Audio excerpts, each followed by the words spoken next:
Bonjour les CE2, aujourd'hui je vous fais une vidéo sur les multiplications posées à deux chiffres. Bien entendu aujourd'hui c'est le maître masqué. Vous avez été nombreux à me dire que c'était un petit peu difficile les multiplications posées avec plusieurs chiffres. Du coup je vous fais une vidéo inédite exprès pour vous réexpliquer la procédure pour poser cette opération-là. On sait déjà faire la multiplication à un chiffre, donc vous allez voir, en fait, on va utiliser ce qu'on sait faire. Simplement, on va le faire en plusieurs étapes. Allez, c'est parti. En opération, j'ai choisi de prendre dans votre livre, on va prendre l'opération d'hier, de l'exercice 13, c'était page 65, d'accord? Et je vais prendre la première qui est ici, que vous devez voir à l'écran. Donc c'était 286 fois 34, ok? Donc 286 fois 34. Donc je pose bien mon opération, 286 fois 34. Alors je vérifie que c'est assez, oui ça devrait aller, je pense qu'on verra le résultat en bas. Je me débrouillerai pour faire quelque chose de bien. Alors, ce qu'il faut savoir, c'est que les multiplications à deux chiffres, il est préférable de mettre le plus grand nombre toujours en haut, d'accord? Ça, c'est pour l'aspect pratique. Alors, si on n'avait pas le 30, on ferait 4 fois 286. Ok? Ça, on sait faire. On ferait 4 fois 6, puis 4 fois 8, puis 4 fois 2.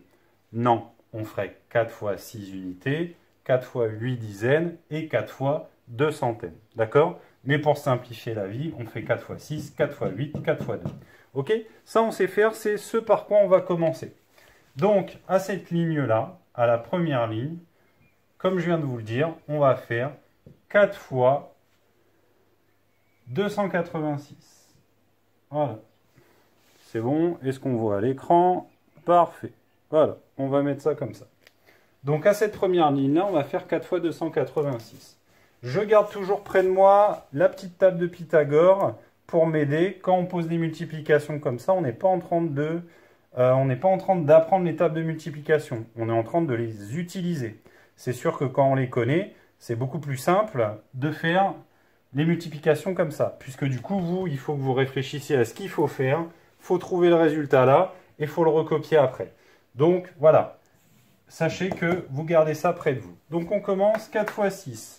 4 fois 6, c'est 24. Donc je mets 4. Je retiens 2. Je retiens 2 ici en haut. Sur certaines leçons que vous avez peut-être vues sur Internet, le 2, on le met là. Moi, j'aime pas le mettre sur le côté parce qu'on a tendance à l'oublier. D'accord? Donc, moi, je le mets toujours avec les dizaines ici. Donc, 6 fois 4, 24. Ensuite, je m'en vais dans les dizaines. J'ai 4 fois 8 ou 8 fois 4. Vous faites dans le sens que vous voulez. Vous faites comme il vous plaît pour ça, ça ne change rien. Donc, moi, j'ai plutôt tendance à faire en remontant. 4 fois 8. Et il ne faudra pas oublier la retenue. 4 fois 8, c'est 32. 32 et 2, ça fait 34. Donc je mets 4, je retiens 3. Comme j'ai fait la retenue, je la barre. Celle-ci, je l'entoure pour après. 4 fois 2, 4 fois 2 ou 2 fois 4, c'est 8. 8 et 3, ça fait 11. Là, comme je suis arrivé au bout de mon opération, je peux écrire 11 directement. Ok, ça c'est notre première étape. Ça, c'est ce qu'on sait faire. Ensuite, nous, on n'a pas 4 fois 286. Enfin, si, on a 4 fois 286, mais il nous reste 34 fois 286. Et pour se simplifier le calcul, en fait, on fait une première ligne à 4 fois 286, et on va faire une deuxième ligne de calcul à 30 fois 286. Et il y a une petite astuce pour ça. Donc, je vous mets ici le calcul suivant, qui est 30 fois 286. Je vérifie que c'est cadré à l'écran, c'est parfait. Donc 30 fois 286, c'est la même chose. 30, c'est la même chose que 3 dizaines. Ok?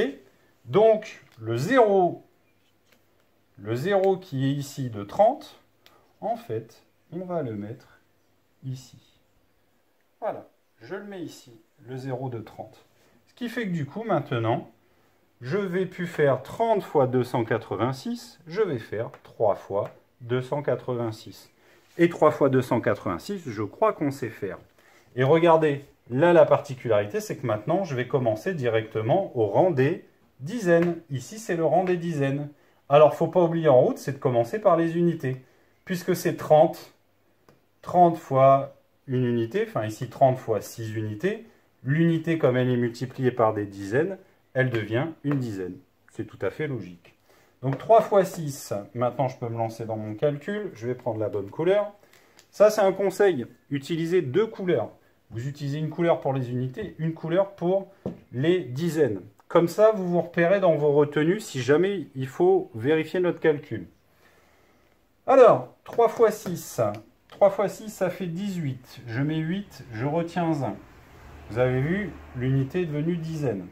3 fois 8, ça c'est une opération qu'on fait souvent. 3 fois 8, c'est 24. 24 et 1, ça fait 25. Je mets 5, je retiens 2 ici.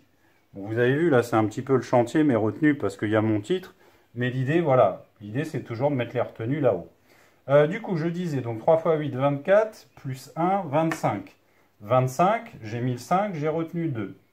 Ensuite, j'ai 3 fois 2, 6. 6, j'oublie pas la retenue qui est 2. 6 et 2, 8. Ok? Voilà. Donc là, j'ai fait 3 fois 6, 18.